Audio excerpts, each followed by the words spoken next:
Hello दोस्तों, आज की कहानी है पति पत्नी और नौकरानी। शीतल और अभिमन्यु की शादी को 5 साल हो चुके थे, लेकिन अभी तक उनका बच्चा नहीं हुआ था। इसकी वजह से शीतल और अभिमन्यु परेशान रहते थे, लेकिन उन दोनों से ज्यादा परेशान थी उनकी सास, यानी कि अभिमन्यु की मॉम जानकी देवी। वो चाहती थी कि जल्दी से उनके गोद में पोता या पोती आ जाए, और इसीलिए अपनी बहू को लेकर एक दिन वो हॉस्पिटल पहुंची। डॉक्टर मैडम, जरा ठीक से चेक करके बताइए ना। कई बड़े बड़े डॉक्टर को दिखाया है, लेकिन मेरी बहू माँ ही नहीं बन पाती। मैंने शीतल को बहुत अच्छे से चेकअप किया है। देखिए, बात यह है कि शीतल के अंदर माँ बनने की कैपेसिटी नहीं है। ये आप क्या कह रही हैं डॉक्टर साहब? कोई तो इलाज होगा ना, कोई दवाई दे दीजिए। देखिए, कुछ प्रॉब्लम ऐसी होती है जिनका कोई ट्रीटमेंट नहीं होता। आई एम सॉरी टू से, लेकिन शीतल कभी माँ नहीं बन सकती, क्योंकि उसके यूट्रस में अंदर से ही कुछ प्रॉब्लम है। घर आने के बाद में क्या हुआ माँ? कहाँ लेकर गई थी आप शीतल को? अरे कहाँ लेकर जाती, डॉक्टर मैडम के पास ले गई थी, लेकिन तेरी बीवी तो कभी माँ बन ही नहीं सकती। मम्मी जी, इसमें मेरी क्या गलती? अगर अंदर से कोई प्रॉब्लम है तो उसमें मैं भी कुछ नहीं कर सकती। जानती हूँ, ये बात डॉक्टर के मुंह से सुन चुकी हूँ। अब दोबारा मेरे सामने इस बात का गाना मत गा। अरे माँ, परेशान होने की जरूरत नहीं है, हम सोचते हैं ना कुछ। अरे क्या सोचेगा तू? जब डॉक्टर कह चुका है कि तेरी बीवी माँ नहीं बन सकती, तो बता क्या सोचेगा तू? कहाँ से लाएगा बच्चा? माँ, ये तो मैं भी नहीं जानता। अभिमन्यु, क्यों ना हम अनाथ आश्रम से एक बच्चा गोद ले आए? क्या फर्क पड़ता है बच्चा हमारा हो या गोद लिया हुआ? आई बड़ी बातें बनाने वाली। क्या फर्क पड़ता है? अरे क्यों फर्क नहीं पड़ता? मुझे इस वंश को आगे बढ़ाने के लिए मेरे बेटे का खून चाहिए, किसी दूसरे का नहीं। लेकिन माँ, आप जानती हैं कि ये अब पॉसिबल नहीं है। मैं कुछ नहीं जानती। मैं किसी पराये की औलाद को इस घर में अपना पोता या पोती बन के बढ़ता हुआ नहीं देख सकती। मेरा वंश मेरे बेटे के खून से ही आगे बढ़ेगा। लेकिन मम्मी जी, ऐसा कैसे हो पाएगा? आप अच्छी तरह जानती है ना, मेरा और अभिमन्यु का बच्चा नहीं हो सकता। तो मैं अपने बेटे की दूसरी शादी करवाऊंगी, और अपनी दूसरी बीवी से ये मुझे बच्चा पैदा करके देगा। ये आप क्या कह रही हैं माँ? मैं किसी और से शादी नहीं करने वाला। मेरे रहते हुए आप अभिमन्यु की शादी किसी और से करवाएंगी? मम्मी जी, आप ऐसा कैसे कर सकती हैं? तू बस देखती जा बहू, मैं ऐसा कैसे कर सकती हूँ। कुछ दिनों के बाद में अभिमन्यु, मैंने तेरे लिए लड़की ढूंढ ली है। माँ, मैं आपको कितनी बार समझाऊं, मुझे किसी से शादी नहीं करनी है। पहले मेरी बात सुन। ये जो चमेली है ना, हमारे घर में काम करने आती है, वो तुझसे शादी करने के लिए तैयार है। मम्मी जी, आप अभिमन्यु की शादी एक नौकरानी के साथ करवाएंगी? वो इसलिए क्योंकि चमेली दिखने में बहुत खूबसूरत है, बच्चा भी सुंदर ही होगा। मम्मी जी, लेकिन एक बच्चे के लिए अपने बेटे की शादी नौकरानी के साथ करवाना, क्या ये सही है? अगर अभिमन्यु ने शादी नहीं की ना, तो मैं अपनी जान दे दूंगी। अब देख लो, अगर तुम्हें अपनी माँ की जान प्यारी है तो तुम्हें इस नौकरानी के साथ शादी करनी ही होगी। इस तरह जानकी देवी अपने बेटे की शादी नौकरानी चमेली से करा देती हैं। कुछ दिनों के बाद नौकरानी से मालकिन बन के तो मजा आ गया। अब तो मैं इस घर की मालकिन हूँ। देखो, अपने आप को ज्यादा मालकिन समझने की कोशिश मत करो।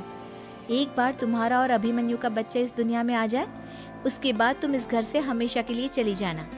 अरे जाओ जाओ, किसी और के आगे बातें बनाना। एक बच्चा तो पैदा नहीं कर सकी, बढ़िया है। जाओ, जाकर मेरे लिए कॉफी बना कर लाओ। नौकरानी मैं हूँ या तुम?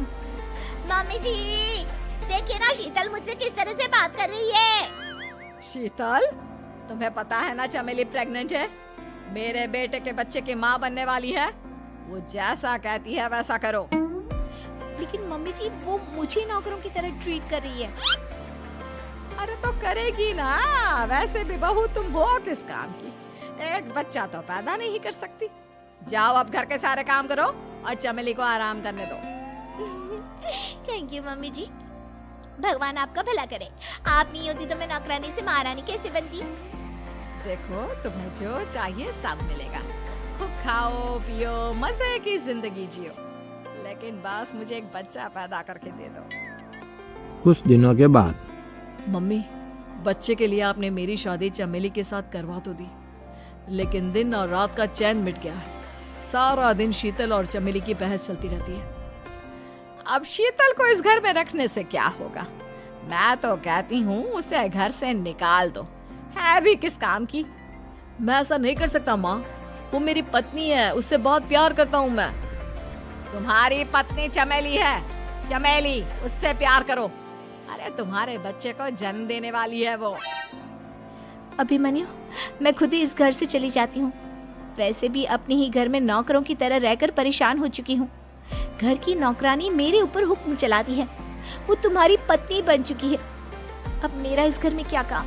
अभिमन्यु के बार बार रोकने पर भी शीतल उस घर को छोड़कर चली जाती है। कुछ दिनों के बाद चमेली एक बच्चे को जन्म देती है। भगवान ने मेरी सुन ली, मेरे बेटे का घर भर गया, उसका अपना बच्चा इस दुनिया में आ गया। मम्मी जी, बच्चे को हाथ लगाने से पहले मेरी एक शर्त तो सुन लो। तुम कहना क्या चाहती हो चमेली? आपकी मम्मी को बहुत शौक था ना अपने पोते को खिलाने का। अब देखो, इस दुनिया में हर चीज की कोई ना कोई कीमत तो होती है। तुम अपनी आधी प्रॉपर्टी मेरे नाम कर दो, बच्चा तुम्हारे नाम। अरे लेकिन मैंने अपने बेटे से तुम्हारी शादी करवाई है, अब ये सौदेबाजी कहाँ से आ गई? जो औरत अपनी बहू को घर से निकाल कर एक नौकरानी के साथ अपने बेटे की शादी करवा दे, वो तो सौदेबाजी कर ही सकती है ना। उसका कैसे भरोसा कर सकते हैं?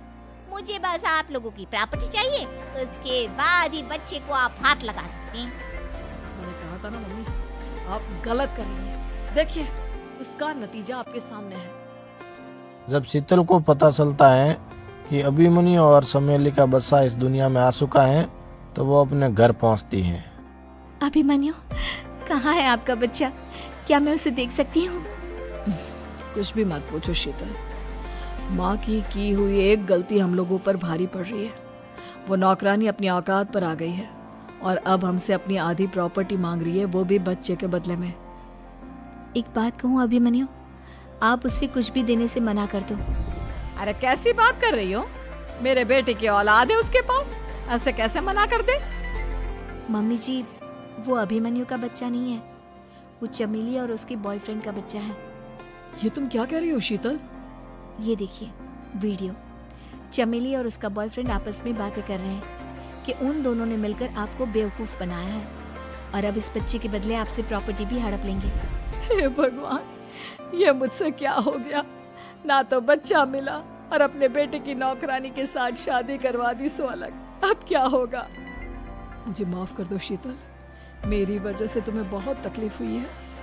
अभिमन्यु, मैंने कहा ना, उस नौकरानी को उसके बच्चे सहित इस घर से बाहर निकाल दो। लगता है मेरे अभिमन्यु का बाप बनने का सपना अधूरा ही रह जाएगा। अभिमन्यु, अपनी मम्मी से कहो कि परेशान ना हो। आपको याद है एक बार हम एक IVF सेंटर गए थे, मैंने फिर से वहां जाकर बात की थी और आपको पता है इस बार मैं प्रेग्नेंट हूँ, क्योंकि हमने वहां पर प्रोसीजर करवाया था जिसकी वजह से मैं प्रेग्नेंट हो गई थी। और इस बात का पता मुझे बस कुछ महीने पहले ही लगा है। हमारा बच्चा इस दुनिया में आने वाला है अभिमन्यु। मुझे माफ कर दो शीतल बहू, मुझसे बहुत बड़ी गलती हो गई।